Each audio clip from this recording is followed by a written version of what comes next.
Hello and welcome to episode 10, I think we're up to now. So as you see, I've now put a little back scene up against that back wall. It's just temporarily stuck down at the moment with glue tack, but I was just trying it out to see how that was going to look. And I think if we come down to a sort of reasonable viewing angle, I think that kind of works quite nicely. The only problem I have got, and I did know this when I ordered it, was road to nowhere. So I'm not sure quite what I'm going to do there. I could turn this road into a dead end, or I could change it and make it sweep round a corner. Not too sure yet. So other than that, put a couple more bits in there. Ooh. Got a Capri gear. And what else did I get? A VW Beetle, like Callie's, only Callie's got a modern one. And oh yes, got an army truck to go outside the Winchester. If you've watched the film Shaun of the Dead, you'll understand the relevance of that. I've grassed this park area a bit, and as you can see I missed a few bits. I'll go over those. That's about it for the minute.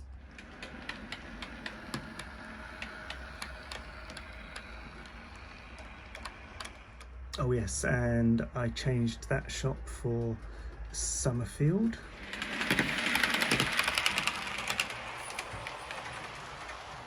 Right, so I have just been doing, as you can see, my little park area here.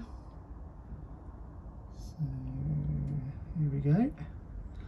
Got the swings and slide, and not a slide, seesaw roundabout. Got the people on the benches, put a little path through there as well. So that's, I'm quite pleased with that. Just need to put some stuff, coping stones on the top of that to finish that off.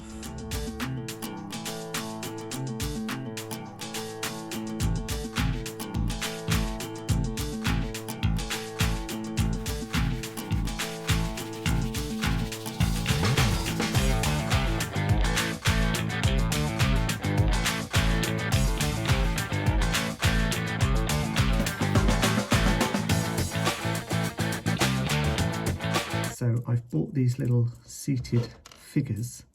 I think there's about 100 in the pack. They're pretty poor quality, but they're just to go inside the carriages. So all I've done is I got some skin colour and just went over their faces and hands because they looked absolutely appalling. And now what I'm doing is I'm just chopping their legs off, because that's the only way I can get them to fit into said carriage. So once I've cut about 100 legs off, I shall stick them in. Right, so one sore hand, one broken scalpel blade, and sometime later I've cut all their legs off, and now we shall put them inside. Here we go. So the little passengers are now in there.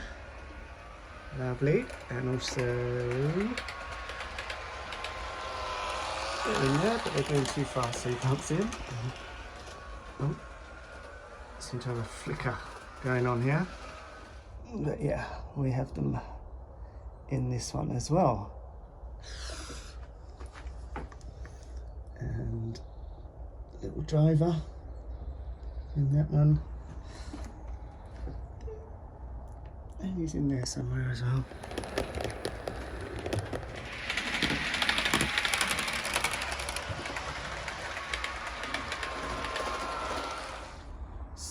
As you see, I've now put in the first of the platform lights. They're not fixed in yet properly, but yes, another thing that's a right old pain to wire up. Also got some little benches. That was one of the figures that I purchased and painted up, and I've now put in more station signs. So next thing to do is to get the rest of those lights wired in and working properly. Now, my first solution for this road that was going into nowhere, as you see, I've turned it into just a dead end. And what I'm going to do now is build up a small hill bit, so hopefully it will blend in with this background a bit better. But I still want to be able to take this out so I can work on it indoors, so I don't want the plaster to stick to this. So I'm experimenting by cover this in this end here in cling film, so hopefully it won't stick. I can get this out afterwards, and then when this bit is properly finished I can blend it all back in again. So that's the theory. Okay, so my experiment with the lifty out section seems to have worked. So just paint in that brown and then I'll cover that. God, I hate wiring lights. I've learnt that, that's for sure. My God, it took me ages to wire them all in, but I've now put all the lights on the platform. Looking good now, I think. I've also just temporarily stuck a few people on the benches. So they all come on now. So I hope you'll agree, I think Sandford Station is starting to look pretty good.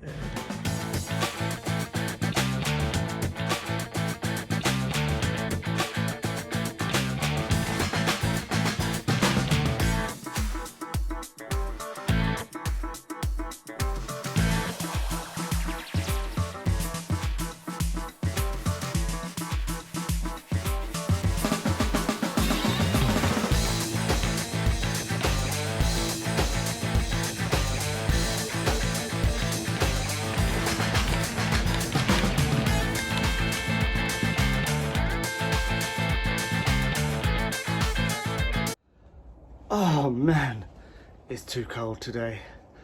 It's -2 or -3 outside, so nothing's happening in here today. But I have put my bridge in. I need to give it a bit more painting. I'm not sure if that's where its final resting place will be, but we'll see. And I was having a go at improving my scratch buildings, and that's what I've come up with so far. It's just a facade at the moment, but yeah, we'll see how we get on with that. And look here, I've made a tiny little ghetto blaster for this young dude here. In the interest of taking this scratch building malarkey a step forward, I've got this embossed plastic card here, and I've just marked it all out, which probably doesn't mean a lot at the moment, but I've also got these are like little punches, because doing the windows and getting them accurate is quite tricky. So I'm trying out these little punches, see how we get on with those.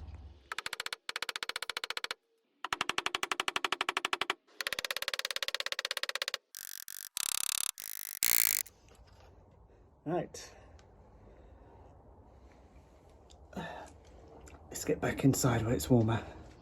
So there we go, I've just tidied that up, and can I show you my workspace that I made here?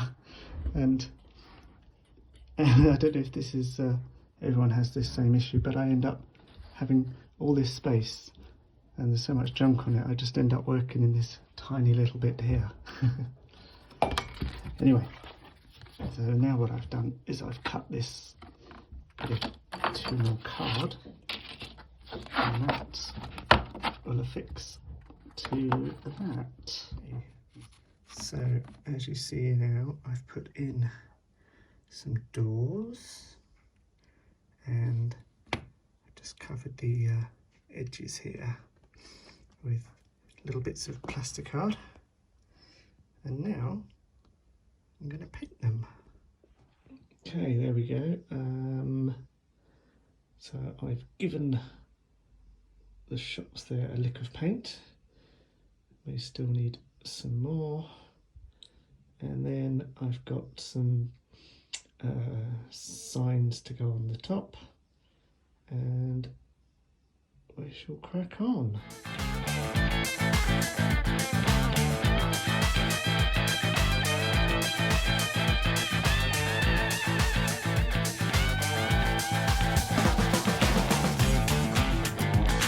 Right, so whilst these scratch builds haven't come out too badly, I mean, I started off just making single little shop fronts like so. Then I moved on to this, which is the one you saw earlier, but that was all just cut out by hand, and whilst not too bad, I can see some of the windows aren't exactly square and true, so that annoyed me.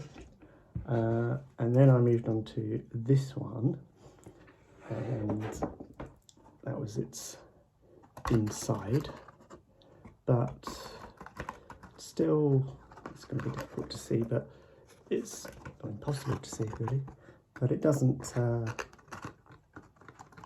anyway, it doesn't join together particularly well, because at the end of the day I'm still cutting it by hand, although doing the windows with those little dies wasn't too bad. It's still quite time consuming, and so, and I knew I'd end up with this. What I got was this. So this is a cry cut maker, or as some people seem to refer to it as a cricket. I don't know why you get cricket because there's a U in it, but anyway, that's by the by. So what this enables me to do is to basically draw something on the computer, like in Illustrator, for example, something like this. And then, so this is my template. And then the cry cut machine is basically like an inkjet printer, only it cuts rather than prints. So you get it dead accurate, or within a few points of a millimetre at least. And the idea is that will certainly make things a lot better.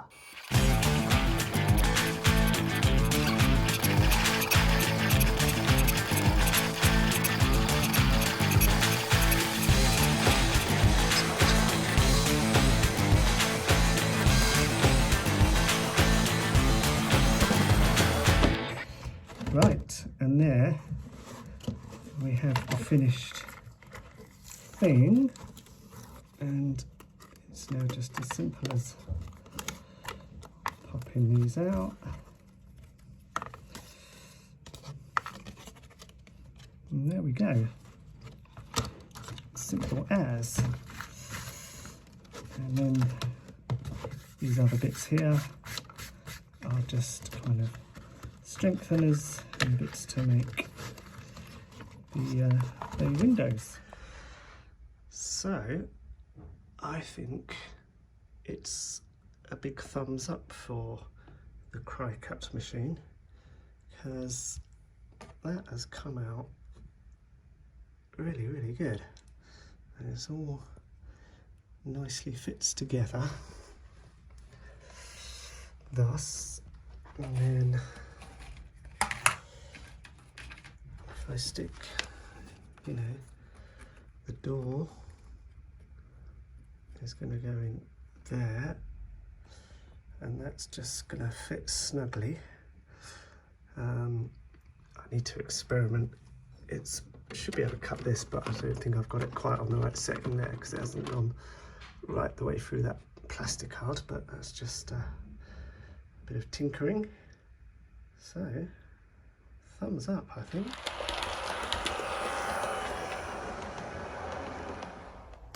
Right, so finally the weather is warming up. So I haven't even got the heater on here today, which is the first time in, well, certainly since Christmas.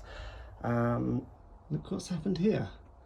This one here, he seems to have cloned himself. And we now have two.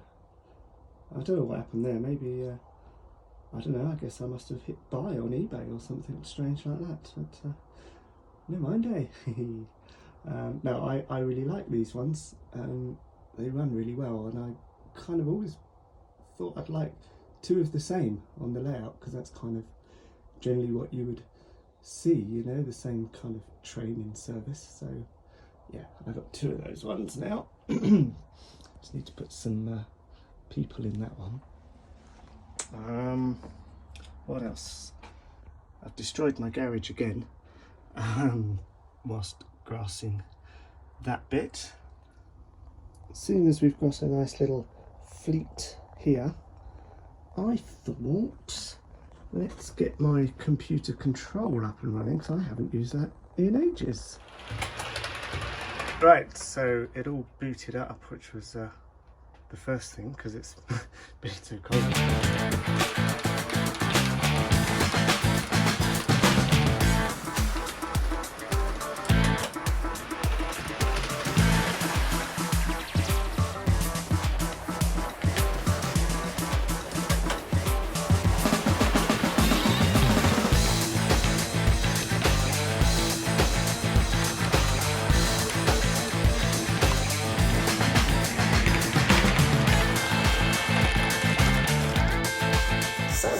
This is Sanford.